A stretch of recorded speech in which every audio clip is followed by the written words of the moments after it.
Қайырлы күн, қадірлі қонақтар, біздің көрермендер, біздің қалалық дебат турнирімізге қош келдіңіздер. Қазақстан Республикасында білім беруді және ғылымды дамытудың 2020-2025 жылдарға арналған мемлекеттік бағдарламасының бірінші мақсаты қазақстандық білім мен ғылымның жаһандық бәсекеге қабілеттілігін арттыру және жалпы адамзаттық құндылықтар негізінде тұлғаны тәрбиелеу және оқыту деп айтылған.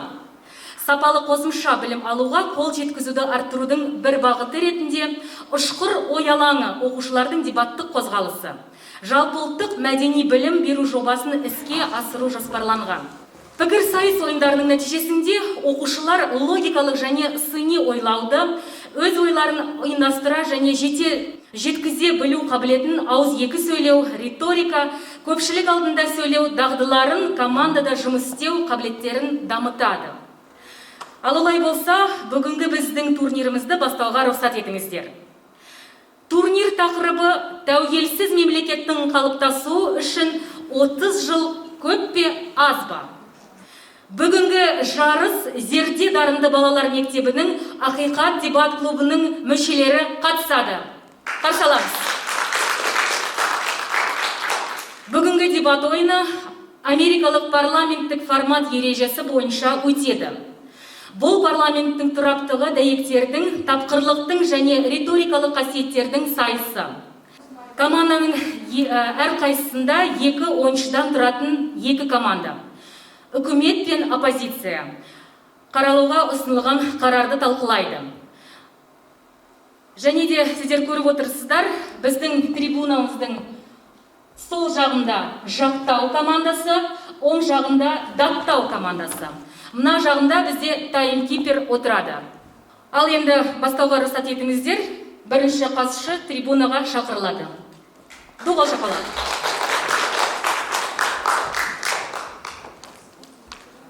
Сәлеметсіздер ме жиналған қауым, қарсылас топ және таймкипер. Мен Тарлан тобының премьер-министрі Манапова Зарина боламын, ал менің орынбасарым Иманжүсіп Айбол. Бүгінгі дебат ойынымыздың тақырыбы тәуелсіз мемлекеттің құрылуына 30 жыл көп. Қарар. Жалпы тәуелсіздік дегеніміз өз алдына бөлек ел болу. Еркіндік пен азаттық, бабалар аңсауы, ұрпақтың қолы жеткен киелі кезең. Тәуелсіздік, таңбасы таста, қаны қара топырақтың тамырында жатқан қасиетті сөз. Тәуелсіздіктің бесігінде тербегелі 30 жыл болар елдер заң жүйесін қалыптастырып, шекарасын бекітіп, өз алдына дербес мемлекет ел болды. Мысалы, еліміз Қазақстан 1991 жылы 16 желтоқсанда өз тәуелсіздігін жариялады. Қазақстан мемлекетінің тәуелсіздік алуына 30 жыл әлі толған жоқ. Бірақ біз айтарлықтай үлкен жетістіктерге ие болып отырмыз. Небәрі 30 жылдың ішінде Қазақстанда екі жаңғырту жұмыстары орын алды. Біріншісі тәуелсіздік алған сәттен басталды. Жоспарлы экономикадан нарықтық экономикаға көшу жүзеге асырылды. Екінші жаңғырту жұмысы 1990 жылдардың сонында 2030 стратегиясының қабылдануымен басталып, 2010 жылдардың ортасында аяқталды. Қазақстан орнықты экономикалық өсу жылдарының траекториясына шықты. Мемлекеттік институттар жүйесін және орта тапты қалыптастырды. Өз азаматтарының өмір сапасын едәуір жақсартты. Өзінің теңдестірілген және жауапты сыртқы саясатымен өзінің халықаралық аренада беделін нығайтты. Өңірлік көшбасшылыққа өзінің құқығын дәлелдеді. Тақырыпта белгілі бір мемлекет берілмегендіктен Қазақстан Республикасымен ғана шектелмей, басқа мемлекеттерді де қарастырайық. Ресей Федерациясы 1991 жылы 25 желтоқсанда тәуелсіз мемлекет болды. Жер аумағы жағынан Ресей дүние жүзіндегі ең ірі мемлекет болып табылады. Саяси жағынан Ресей аумағы ықпалы зор мемлекет. Біріккен ұлттар ұйымы қауіпсіздік кеңесінің тұрақты мүшесі. Ресей экономикасы жылына орташа есеппен 7% жылдамдықпен өсуде. Бұл дүние жүзіндегі ең жоғары өсу қарқындарының бірі болып табылады. Орасан зор табиғи байлықтары, қуатты қарулы күштері, білім деңгейі өте жоғары Ресей халқы, Ресей қуатының кепілі. Беларусь 1991 жылы 25 тамыз күні тәуелсіздік алды. Беларусь Республикасы дамыған өнеркәсібі бар, жоғары деңгейдегі қызмет көрсету саласы және ауыл шаруашылығы бар экспортқа бағытталған мемлекет. Белоруссияда өзінің дәйектілігі мен тиімділігін дәлелдеген әлеуметке бағытталған нарықтық экономика моделін ұсынған дербес мемлекет. Зор экономикалық жетістіктерге жеткен ел. Қолданылған дерек көздер Информ.kz және Википедия. Қорытындылай келе тәуелсіздікке 30 жыл таяу уақыт өтті. Осы 3-5 жылдары белесінде атап айтылған мемлекеттер экономикасы қарыштап дамыды. Саясаттағы сындарлы бағыт бүгінгі күнде өз жемісін беруде. Береке бірліктің арқасында әлем таныған іргелі мемлекеттер болып табылады деп мәлімдейміз. Назарларыңызға рахмет.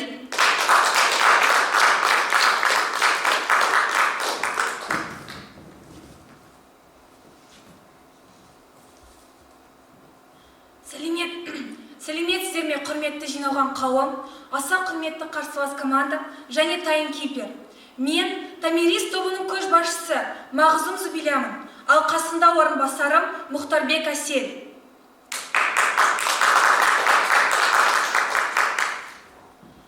Азаттық деген не десен, арманы елдің жайдары, кеңею үшін кереген кеңескен баба ойлары.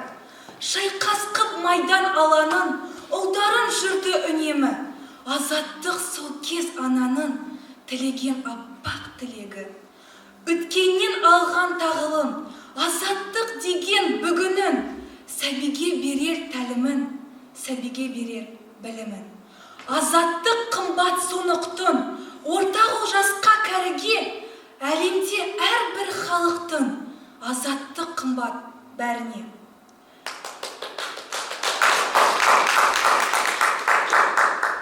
Сонда, тәуелсіздік деген бұл тек қана елге берілетін статус емес, о біздің, халықтың бір бөлшегі болып табылады. Табылу керек. Бірақ көбінесе шынайы ата-бабаларымыз қанын төккен тәуелсіздікке немқұрайлы қараймыз. Қарсылас командаға сұрақ қоюға рұқсат етсеңіздер. Әрине. Сіз өзіңізді ел патриоты деп санайсыз ба? Санаймын. Қазақстан Республикасының тәуелсіздігіне 30 жыл көп деген тұжырыммен келісесіз бе? Жоқ. Ресей, Қазақстан дамыған 50 ел қатарына кіреді ме? 1991 жылы тәуелсіздікке қол жеткізген елдердің өз тілі, діні, мәдениеті, халқы, астанасы бар ма? Бар. Тәуелсіздік алу жолында ата-бабалар мен ел босақтарының өз жерлері үшін күресіп, талай қиындықты басқан кешкенін растайсыз ба? Сұрақтарыма жауабыңызға көптен көп рахмет. Сондықтан біздің кейсіміз. Біріншіден, мысалы, ақшты біз ең керемет жерлердің бірі деп айтамыз. Оған асығып, онда қалған өмірімізді өткізгіміз келеді. Ақш дамыған, тәуелсіздігін 1776 жылы алған, яғни алғанына 224 жыл. Бірақ шынайы халық болып, бірлік, татулықта өмір сүруі осы тәуелсіздіктің алуымен қос-қостан келген емес. Міне, жуырда болған Black Lives Matter деген қоғамдық көтеріліс ынтымақтастықтың әлі де барлық жерінде орналмағанын көрсетеді. Екіншіден, қазіргі кезінде алатын болсақ, кімнің шынайы біріккен мықты халық, ал кімнің ондай емес екені пандемия кезінде қатты көрінеді. 30 жыл ғана немесе одан да аз тәуелсіздігі бар халықтар аш отыр. Медицина дамымаған, бір-біріне көмектесуге ақшалары жоқ. Енді экономика жағына келсек, көптеген табысы көп, мықты елдер осындай жоғарғы деңгейге тек ең аз дегенде 30 жылдан аса ғана жетті. Осыған мысал, Исландия 1944 жылы өз тәуелсіздігін алған болатын. Ал қазір олардың тәуелсіздігіне 76 жыл. Сонда қаншама жыл өткеннен кейін барып, Исландия экономикасы қазіргі кезде әлемдегі ең дамыған экономика болып табылады. Ол жұмыссыздықтың төмен деңгейімен, кірістердің біркелкі бөлінуімен және экономикалық өсудің жеткілікті жоғары қарқынымен сипатталады. Қорытындылай келе, тәуелсіздік таңбасы таста, қаны қара жердің тамырында жатқан құдіретті сөз. Бейбітшіліктің туын тігуге қаншалықты қажыр қайрат керек болса, оны құлатпай сақтап қалуға соншалықты қажыр қайрат керек. Назарларыңызға рахмет.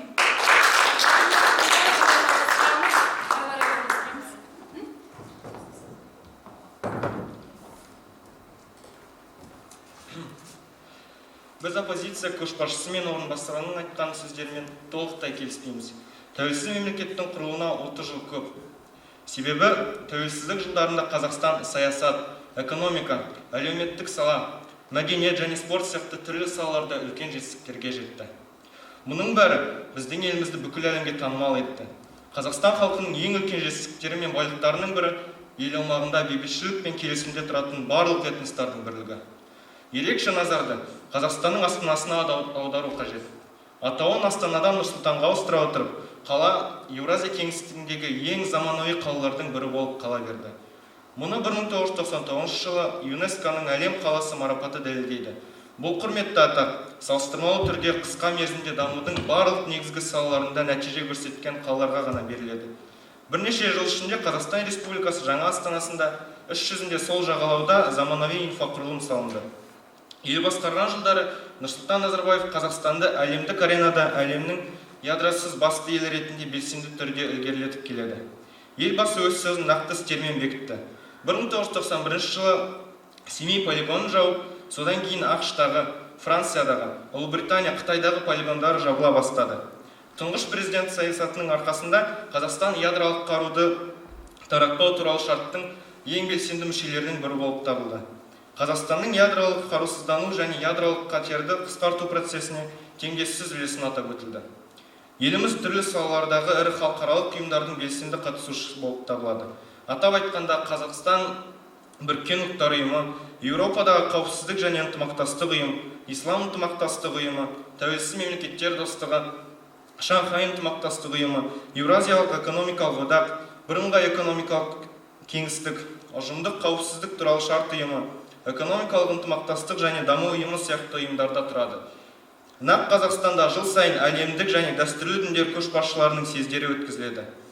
Жалпы алғанда 4 миллионнан астам адам қатысқан Экспо 2017 халықаралық мамандандырылған көрмесін өткізу біздің еліміз үшін маңызды жетістік болды. Олардың ішінде 500 миллионға жуығы басқа елдерден келді. Іс-шара 3 айға созылды. Шетелдік қонақтар қазақстандықтар сияқты футуристік нысанды тамашалап қана қоймай, жасыл технологиялар саласындағы ең озық шешімдермен де таныса алды. Айта кету керек, Қазақстан посткеңестік кеңістікте Экспо көрмесін қабылдаған алғашқы ел болды. Қазақстан Республикасымен ғана шектемей, басқа елдерді де атап өтейік. Беларусь мемлекеті. Жұмыссыздықтың төмен деңгейі. Бүгінгі таңда жұмыссыздықтың ресми деңгейі экономикалық белсенді халықтың 0,5% құрайды. Беларусь қазіргі халықаралық қатынастардың жүйесінде маңызды рөл атқарады. Ол Біріккен ұлттар ұйымының мүшесі болып келеді. Және Беларусьтың бастамасымен елдерді ядролық қарудан ерікті түрде қарусыздандыру жүргізілді. Біздің еліміз кіретін мемлекетаралық бірлестіктердің ішінде ТМД мен Беларусь. Кешіріңіз, сізге сұрақ қоюға рұқсат етіңіз. Бірінші сұрақ. Белоруссияда бүгінгі күні болып жатқан саяси талқылауларға көзқарасыңыз қандай? Сіздің сұрағыңыз бұл жерге мүлдем қатысы жоқ деп есептеймін. Дегенмен Беларусьта болып жатқан іс ол саяси күштердің өзара тартысы. Рахмет. Екінші сұрақ. Дамыған елдер рейтингісінің арасында тәуелсіздігіне 30 жыл болған елдер бар ма? Бар. ақш пен Грузия елдерінің арасында ақш жақсырақ дамыған ғой? Иә. Рахмет. Армениядағы IT саласында 15 мыңға жуық адам тартылған. Армян әзірлеушілері әлемдік нарықты таң қалдыратындай етіп Shadowmatic ойынын, Zangi және Pixart қосымшаларын ойлап шығарған. Бұл идеялардың барлығы армян стартаптарының локомотивіне айналды. Тағы бір жетістік – Тума креативті технологиялар орталығы. Онда балалардың анимация, ойын дамыту, веб әзірлеу, сандық құралдар дағдыларын үйренуге мүмкіндігі бар. Әзербайжан мемлекеті де осы 30 жыл ішінде үлкен жетістіктерге ие болу үшін көптеген жұмыстар атқарды. Мемлекеттегі жұмыссыздықтың сапасының төмен болуының өзі айтарлықтай үлкен жетістік. Жұмыссыздар үлесі тек 5,5% құрайды. Осы барлық айтқан сөздерімді қорытындылай келсем, тәуелсіздік алғанына 30 жыл толмаса да, Қазақстан, Беларусь, Армения, Әзербайжан мемлекеттерінің қандай нәтижеге қол жеткізгенін нақты сөздермен дәлелдедім деп ойлаймын. Назарларыңызға рахмет.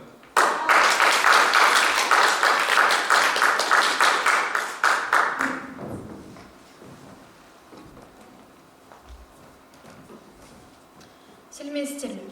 Тарлан тобына қарсы шығатын болсақ, біріншіден, неге аргументтеріңіз көбінесе Қазақстан туралы? Яғни бірінші спикерде, екінші спикерде көбінесе Қазақстан туралы мәлімдеді. Тақырып бойынша барлық елдерді салыстырмалы түрде алып пайымдау керек болды. Сондықтан айтып жатқан аргументтеріңіз қарарға толық жауап бермейді деген ойға келдік. Екіншіден, Қазақстан КСРО кезінен бері қалыптасып дамуда. Сондықтан жақтау тобы фактілерін басым бөлігі Қазақстан бір мемлекетке байланысты болғаны дұрыс емес. Себебі ол 30 жылдың ішінде шынайы ел болып құрылған жоқ. Қазақ хандығының құрылғанына 555 жыл атап өтілді. Үшіншіден, тәуелсіз мемлекеттің құрылуына 30 жылдан аз, себебі кейбір елдерде экономиканы жақсарту үшін көп уақытты қажет етеді. Оған қоса, көрші елдермен байланыс орнату қиынға соғады. Мысалы, Өзбекстан, Қырғызстан, Түркменстан елдерін қарастырсақ, Қазақстанмен бірдей тәуелсіздік алған, бірақ экономикасы нашар дамыған және де жұмыссыздық бар. 30 жыл десек, әрине, КСРО ыдырауынан кейінгі елдер туралы әңгіме қозғауға болады. Естеріңізге салайық, ол қай елдер? Әзербайжан, Армения, Беларусь, Грузия, Қазақстан, Қырғызстан, Латвия, Литва, Молдова, Ресей, Тәжікстан, Түркменстан, Өзбекстан, Украина және Эстония.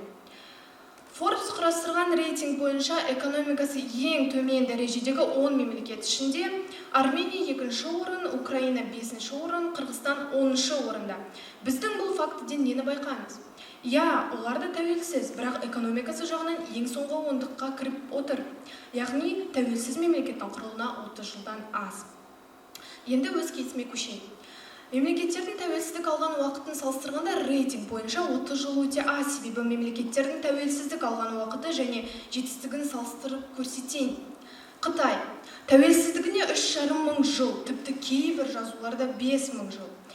Қытай әлем бойынша номиналды, жалпы ішкі өнім бойынша 2-ші, жалпы ішкі өнім бойынша сатып алу қабілетінің паритеті бойынша 1-ші орында.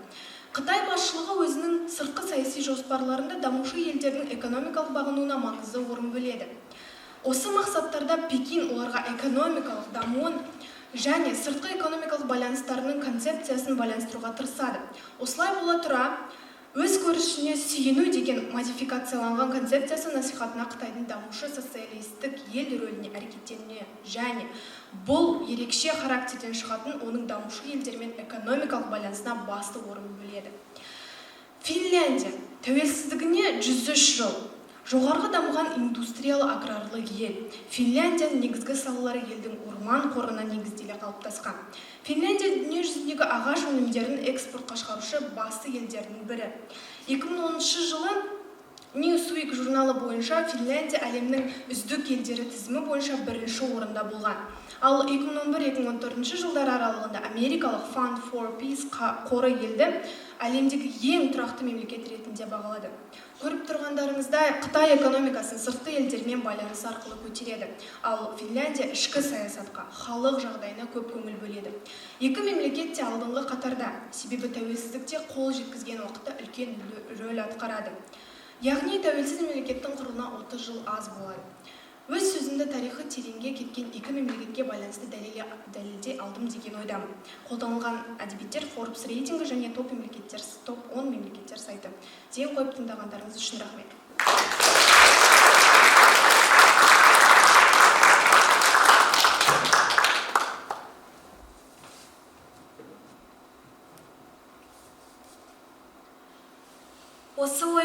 қорытындылай келе. Қарсылас топтың фактілері шынымен де мықты болды. Ойын керемет өтті, бірақ Томирис тобы, яғни біз тақырыпқа дәл аргументтер келтіріп, кейсімізді түсіндіре ала білдік деген ойдамын. Енді қателіктерге келетін болса, біріншіден, Тарлан тобының айтуынша Астананы Нұр-Сұлтан деген атқа аударуы бөлкен жетістік болып саналады. Алайда, осының кесірінен көптеген адамдардың наразылықтары интернет платформасында көбейген еді. Енді қарсылас топтың екінші спикерінің жауабына көшкім келеді. Беларуста болған митингтің қатысы осы жерде жоқ екенін айтқан. Сонда тәуелсіздіктің болуы ол тек экономикалық факторларға байланысты ма? Ал халықтың президентпен араласуы ше? Егер басшыны ешкім тыңдамаса, онда ол елдің қырылуына әкеліп соғады ғой. Солай емес пе? Қазақта отансыз адам, ормансыз бұлбұл деген сөз бар. Орманы жоқ құстың ұясы да, қонар бұтағы да жоқ. Дәл сол секілді, тірлік кешу ортасы жоқ ұлттың өмір сүруі мүмкін емес. Мемлекет тек сыртқы жағынан әдемі көрінбеу керек. Ішінен де қарым-қатынастары бірліктің бар екенін көрсете білуі жөн. Екіншіден, үкіметтен қақтығыс мүлдем көрінбеді. Қақтығыстың болмауы біздің дәлелдерімізбен Тарлан тобының толықтай келісуі дегенді білдіреді. Онда үкіметтің позициясына нықтырмауы, тақырыпқа сенімсіз, ойын ережесін дұрыс түсінбеген деген қорытындылар шығаруға болады. Үшіншіден, сұрақ-жауапқа келсек, қарсылас команда сұрақтарға жауап беріп, тақырыптарына әрі аргументтеріне қарсы келді. Мысалы, дамыған елдер рейтингісінің арасында тәуелсіздігіне 30 жыл болған елдер бар ма? Екінші спикер бар деп жауап берді. Бірақ, егер рейтингті интернеттен көрсек, онда 30 жыл тәуелсіздігі бар елдер мүлдем жоқ қой. Төртіншіден, қарсылас топтың айтуынша Ресей ғажайып ел. Иә, рас, Ресейде көп бір өзіндік ерекшелігі бар. Алайда, баяғыдан бері келе жатқан мемлекетте медицина дамымаған, білім беру деңгейі нашар, адамдар бір-бірімен ұрысып қырылысуда, құрмет деген жоқ. Ал Қазақстан туралы ше, үкіметтің сөздерімен көбінесе ядролық қару туралы естіге болады. Иә, бұл шынымен де мемлекет үшін үлкен жетістік. Бірақ Қазақстанның басқа да таңғаларлық жетістіктері жоқ па? Қазақстан Республикасының тұңғыш президенті Нұрсұлтан Әбішұлы Назарбаев айтқандай, тәуелсіздік тар жол, тайғақ кешуінен, беттен қағар желінің есуінен тайсалмауға тиіспіз. Сондықтан тәуелсіздіктеріне 30 жыл немесе одан да аз елдер ылғи тізімнің соңында болуына ренжімеу керек. Себебі болашақта әлі де талай қуанышты қайғылы сәттер бар. Тек есте сақтауымыз қажет. Қандай қиындық кездеспесін, бейбітшілігімізді жоғалтып алмайық. Назарларыңызға рахмет.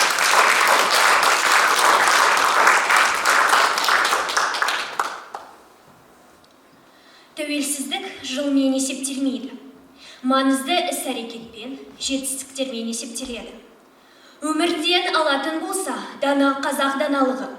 Болар бала 15-інде баспын дер, болмас бала 30-ында жаспын дер деген тамаша тұжырым қалдырған. Бүгінгі дебат ойыны өте тартысты өтті, солай ғой. Құрметті көрермендерге қарсылас командаға ұнады деп үміттенеміз. Жалпы ойынға шолу жасасақ, қарсылас команданың бірнеше кемшіліктерін атап өтуге болады. Яғни, Томирис тобының келтірілген кей мәліметтерінің дерек көзі көрсетілмеген. Сол себепті бұл деректерді дәлел ретінде санауға болмайды. Сонымен қатар, сіздер елдердегі митингтер, толқулар жайлы сөз қозғадыңыздар. Керісінше, біздің ойымызша митинг бұл халықтың ауызбіршілігі мен ұйымшылдығын. Бас қосып, мемлекет басшыларына еркін түрде өз ойларын айту құқығын және елдердің жанашырлары, намыс патриоттары бар екендігін айқындайды. Сұрақтарымыздың жауаптарына назар аударсақ, сіздер өздеріңізге, өз дәйектеріңізге қарсы шықтыңыздар, өз позицияларыңызды ұстанбадыңыздар.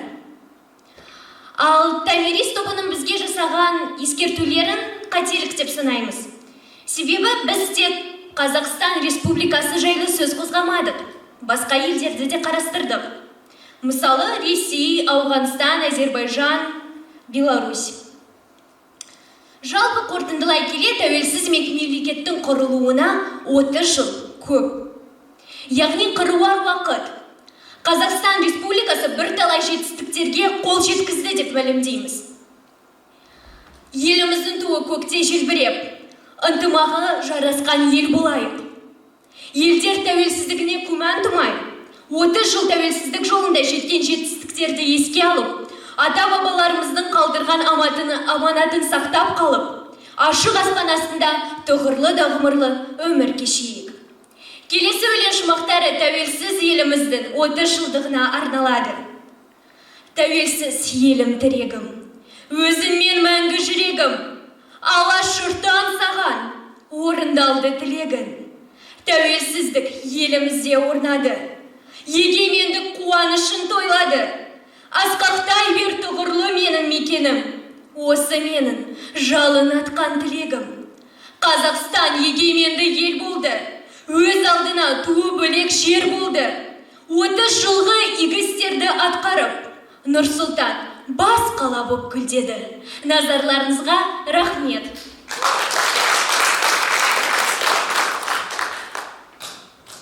Қақтығысты көп талап еттім. Менің ойымша, қақтығыс үлкен болса және бір-біріне аргументтерін келтіріп, аргументтерін жоқтаса, және де менің есімде қалған бір мысал, ол Әсел айтты, көбінесе жақтау тобымыз тек Қазақстан мемлекетін айтып жүрді. Жалпы біз Қазақстан мемлекетінде тұрып өсеміз. Сондықтан қазақ мемлекетін ең алдына қойған ол дұрыс. Бірақ олар тек қана Қазақстанды алмай, басқа да мемлекеттерді алды. Сонда және митингтарды келгендерін есімде. Митингтар әрине дұрыс, аргументтерін ұнады, бұл туралы қақтығыста жақсы болды. Бірақ сіздің айтқаныңызша, тек митингті алмай, біз тек экономиканы алмай, керісінше митингқа да көңіл бөлуіміз керек. Ал сіздің аргументтеріңізде тек экономика болды, және де сіз өзіне де қақтығыс жасадыңыз. Рахмет.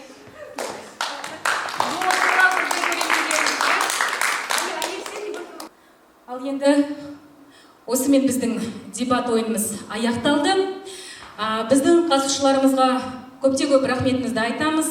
Енді сіздер негізі елімізге деген, өңірімізге деген жандарыңыз ашып, сүйіспеншіліктер, сезімдеріңіз өте зор екен. Сол үшін сіздерге үлкен алғысымызды білдіреміз. Енді қазіргі біздің экспертке сөз берейік. Біздің экспертіміз бүгін Нұртаева Назымгүл Құдышқызы, Дұлол Шапалақ. Назымгүл Құдышқызы дебат технологиясының жаттықтырушысы, түрлі формат бойынша турнирлердің координаторы, дебат технологиясын қазақтың шешендік өнерімен ұштастыруды тәжірибеде пайдаланады. Назымгүл Құдышқызы, сізге сөз беріледі. Бүгін біздің қаламызда өте тамаша бір іс-шара басталды. Іс-шараға мұрындық болған Қазақстан Республикасы білім және ғылымды дамытудың 5 жылға арналған программасында дебат қозғалысына аса үлкен мән беріліп отыр.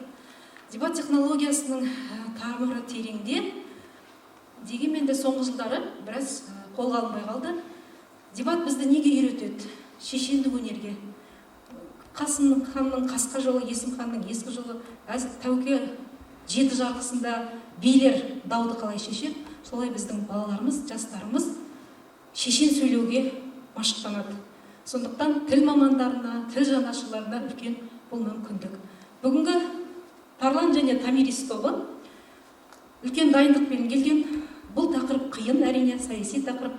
Дегенмен де фактілер, түрлі статистика кеңінен қолданылды, еркін сөйлеп тұр екі командада. Ал мен бірақ өз даусымды ешкімге бермеймін. Оны көрермендер шешсін деп ойлаймыз. Ойындарыңыз үшін көптен көп рахмет. Ал енді біздің бүгінгі қатысушыларымызға алғыс хаттарымыз бар, соларды марапаттауға рұқсат етіңіздер. Тәуелсіз мемлекеттің қалыптасуы үшін 30 жыл көп пе, аз ба? Қалалық дебат турнирге қатысқаны үшін Зерде дарынды балалар мектебінің Ақиқат дебат клубының мүшесі Зарина Манапова марапатталады. Көп алғыс.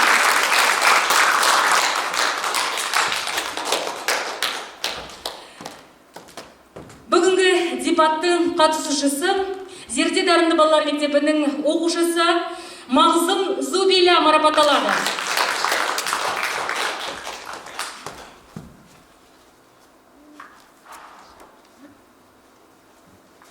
Және де біздің келесі қатысушымыз Айбол Иманжүсіп марапатталады. Доғы шапалақ біздің қатысушыларымызға.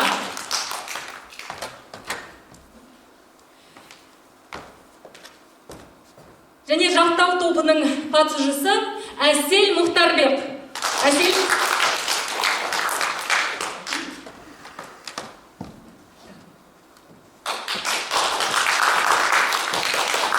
Ал енді осымен біздің ойынымыз аяқталады.